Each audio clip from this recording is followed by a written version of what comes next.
Hello, I'm Hugh, and I'm going to do a run through of the newest version of Warsim 619. Let's crack on. So I'm going to load my save, and saves won't be compatible with this version because there's a lot of things that have been added to it. I'm just going to get my little list of things that have been added to it up so I'm not confused. But here we go. Right, so move the mouse out of the way, and we got 7 new race suffixes for a start. So you'll have a few more races: silent, masked, bog, battle, chasm. So for example, battle orcs, an L possibility, bog elves, masked dwarves, silent gogs, things like that. I don't know. You'll notice a few extra things, and they have their own abilities and differences as always.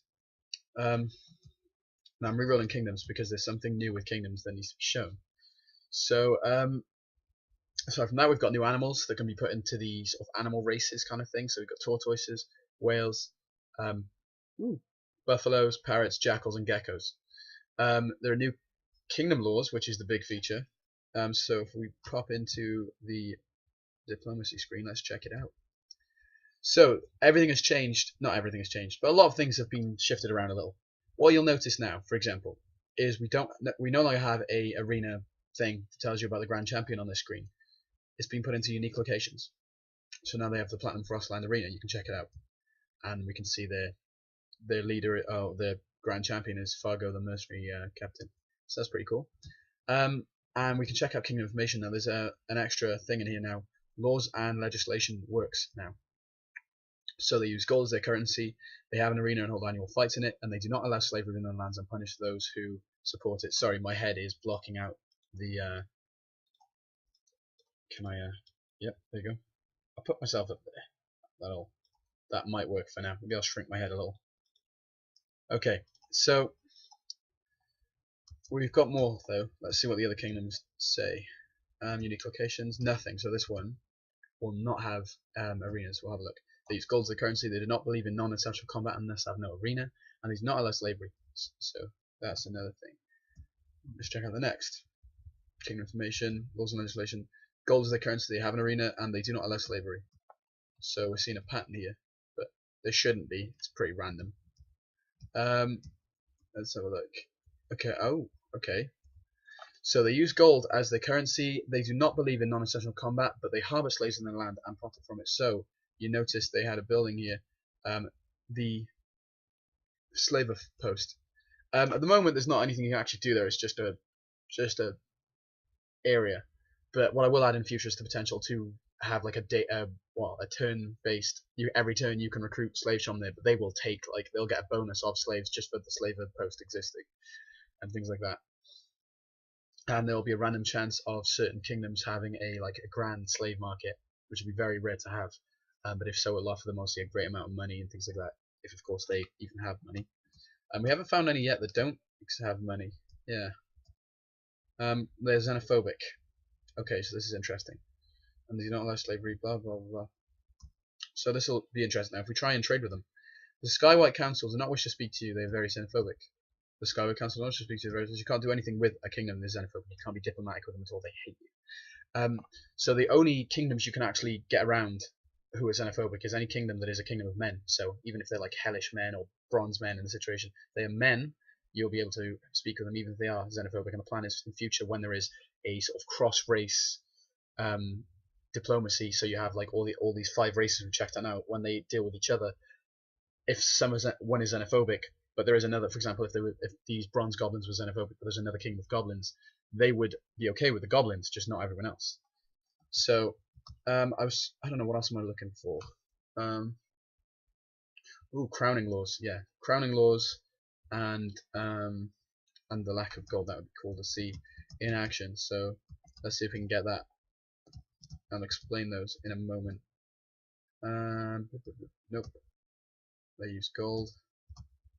They use gold. I mean, these extra laws I'm talking about are a lot rarer, so it might take a few times to see them, but it'll be worth it. Nothing. And finally, the 5th one. Let's have a look. No, next set. Sorry about this. This is boring. Okay, so we'll eventually get there, But what I'm hoping to find is the extra laws. Awesome. So we probably won't get to see this in action, but they sacrifice a quarter of their population upon the death of their ruler. So a quarter of all their peasants, soldiers, and knights will be killed when their king gets killed. Now, unfortunately, I can't force the king to be killed. I should probably add a feature that allows that. Ugh, fuck, long day. Okay. So yeah, basically there are random events such as like a king being assassinated or dethroned or dying of old age, etc. If that happens, a kingdom with a crowning sacrifice or ritual sort of law will kill anything between, might be some of them can kill a single troop, some of them kill a quarter, a tenth, or half, which is crazy. So a kingdom might be really strong, and you're like, oh, I can't deal with them. They're gonna probably kill me. And suddenly the king dies, and as a part of their ritualistic society, they slaughter half of their own people. Suddenly that kingdom might be a bit more vulnerable to you, which is a really funny thing. And when assassinations become in the game, it'll be quite exploitable to, take down your enemies. So yeah, now let's see if we can get. Okay, no, this kingdom, no, no. Okay, so we've still got a bit of work to do. Let's find the final new addition to the independent kingdom screen. Ah, awesome. This kingdom does not use gold. If you have a look, they don't have gold in their stats. Total units, total land, not total gold.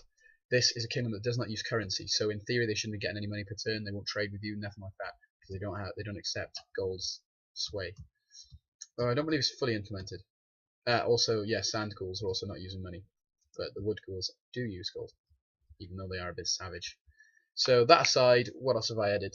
I fixed a description error with the the strange northern stone in the east, and I've added a new location which we can check out in the east as well. I think maybe not maybe it was the south. No, west. No, where the hell? Ah, no way. Is the east blocked off? Well, well, well. I'm sure it was the east. Yeah, I think that's a bug I found. I'll fix the bug before the Gittin is released, or before the new version is released, so you will be able to access this next area. But I've added a place called the Old Imperial Pillar, which is just a visitable location. But also, there is a location in the east, which I guess has not been playable until now, or at least the further east, which is called the Strange Northern Stone. And now you'll be able to see it because I fixed it. But there's also a new thing I put in the game called the Mysterious Pigman, and you will probably, nor will anyone, I doubt, ever find it. Very difficult. And if I told you how to find it, it would probably still be, well, you'd be able to do it easily, actually, but it would just take a lot of effort. So yeah, it's a semi-small version, but I'm quite excited by the sort of new addition of laws in the kingdom. Saves won't be compatible for the reason that all the new laws and things will be saved. I'm going to further develop them and things like that, so the kingdoms will be a lot more varied and dynamic. And obviously, we're starting to delve into independent areas in the kingdoms now, which is pretty exciting. I'm not really sure what I'm going to do for the next edition. I'm taking it slow at the moment because I've got a few things going on, but I will try and keep this updated. So, thank you for watching. Obviously, I will update the east before the game goes on, so you'll be able to play the next area of the east. But aside from that, thanks for the continued support. Any messages on, YouTube comments or on the Reddit, on the subreddit thing, I'll get back to all of them. So any queries or problems, shoot me a bell. I don't know, shoot me a message. So thanks for watching. Enjoy the game, and have a nice day.